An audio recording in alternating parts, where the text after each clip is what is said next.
Miss CMR జ్యువెలరీలో Akshaya Tritiya వేడుకలు అన్ని రకాల 916 HUID హాల్ మార్క్ బంగారు ఆభరణాలపై తరుగు ఫ్లాట్ 2-12% మాత్రమే. విచ్చేయండి సిఎంఆర్ లెగసీ జ్యువెలరీ. తెలంగాణలో సూర్యుడు సూపర్ ఇన్నింగ్స్ మొదలుపెట్టాడు. ఉదయం 9 గంటలకే క్రీజులోకి వచ్చి మధ్యాహ్నం అవ్వగానే ఫుల్ ఫామ్ లోకి వస్తున్నాడు. భగభగా మండుతూ తన ప్రతాపాన్ని చూపిస్తున్నాడు. కాలు బయట పెడితే మాడు పగులు కొడుతున్నాడు. ఇంట్లో ఉంటే ఉక్కబోతతో ఉక్కిరిబిక్కిరి చేస్తున్నాడు. ఈ సమ్మర్లో ప్రజల్ని 2020 ఆడుకుంటున్నాడు సూర్యుడు. అయితే ఇదే ప్రాక్టీస్ మ్యాచ్ అనట. అసలు సిసలైన ఆట ముందుందన్నది వాతావరణ శాఖ హెచ్చరిస్తోంది. రానున్న 3 రోజుల్లో ఉష్ణోగ్రతలు భారీగా పెరగడం ఖాయమని వాతావరణ శాఖ అధికారులు వార్నింగ్ ఇస్తున్నారు. ఉత్తర తూర్పు తెలంగాణ జిల్లాల్లో గరిష్ట ఉష్ణోగ్రతలు 44 డిగ్రీల సెల్సియస్కు చేరుకుంటాయని చెబుతున్నారు. ప్రజలు అప్రమత్తంగా ఉండాల్సిందేనని హెచ్చరిస్తున్నారు. వాతావరణ శాఖ హెచ్చరికలతో వైద్యారోగ్య శాఖ అప్రమత్తమైంది. ఆరోగ్య శాఖ మంత్రి దామోదర రాజనరసింహ ఉన్నతాధికారులతో సమీక్ష నిర్వహించారు. వడదెబ్బ కేసులు పెరిగే అవకాశం ఉన్నందున ప్రభుత్వ ఆసుపత్రుల్లో అన్ని రకాల ముందస్తు ఏర్పాట్లు చేయాలని ఆయన ఆదేశించారు. అన్ని ఏరియా జిల్లా ఆసుపత్రుల్లో వడదెబ్బ బాధితుల కోసం ప్రత్యేకంగా బెడ్లను కేటాయించాలని సూచించారు.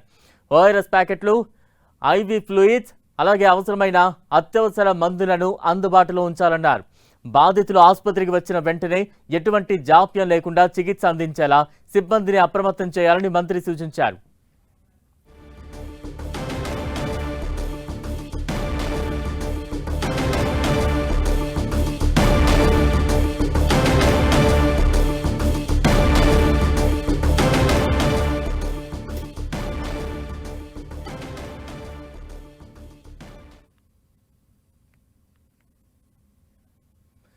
తెలంగాణలో సూర్యుడు సూపర్ ఇన్నింగ్స్ మొదలుపెట్టాడు.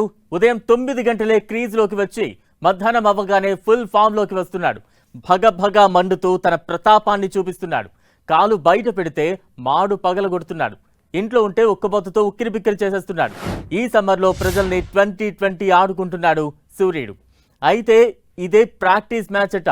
అసలు సిసలైన ఆట ముందుందన్నది వాతావరణ శాఖ హెచ్చరిస్తోంది. రానున్న 3 రోజుల్లో ఉష్ణోగ్రతలు భారీగా పెరగడం ఖాయమని వాతావరణ శాఖ అధికారులు వార్నింగ్ ఇస్తున్నారు. ఉత్తర తూర్పు తెలంగాణ జిల్లాల్లో గరిష్ట ఉష్ణోగ్రతలు 44 డిగ్రీల సెల్సియస్కు చేరుకుంటాయని చెబుతున్నారు. ప్రజలు అప్రమత్తంగా ఉండాల్సిందేనని హెచ్చరిస్తూ ఉన్నారు.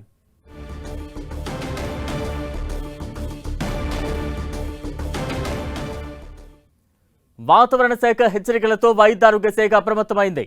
ఆరోగ్య శాఖ మంత్రి దామోదర రాజనరసింహ ఉన్నతాధికారులతో సమీక్ష నిర్వహించారు. వడదెబ్బ కేసులు పెరిగే అవకాశం ఉన్నందున ప్రభుత్వ ఆసుపత్రుల్లో అన్ని రకాల ముందస్తు ఏర్పాట్లు చేయాలని ఆయన ఆదేశించారు. అన్ని ఏరియా జిల్లా ఆసుపత్రుల్లో వడదెబ్బ బాధితుల కోసం ప్రత్యేకంగా బెడ్లను కేటాయించాలని సూచించారు. ఓఆర్ఎస్ ప్యాకెట్లు, ఐవీ ఫ్లూయిడ్స్, అవసరమైన అత్యవసర మందులను అందుబాటులో ఉంచాలన్నారు. బాధితులు ఆసుపత్రికి వచ్చిన వెంటనే ఎటువంటి జాప్యం లేకుండా చికిత్స అందించేలా సిబ్బందిని అప్రమత్తం చేయాలని మంత్రి సూచించారు.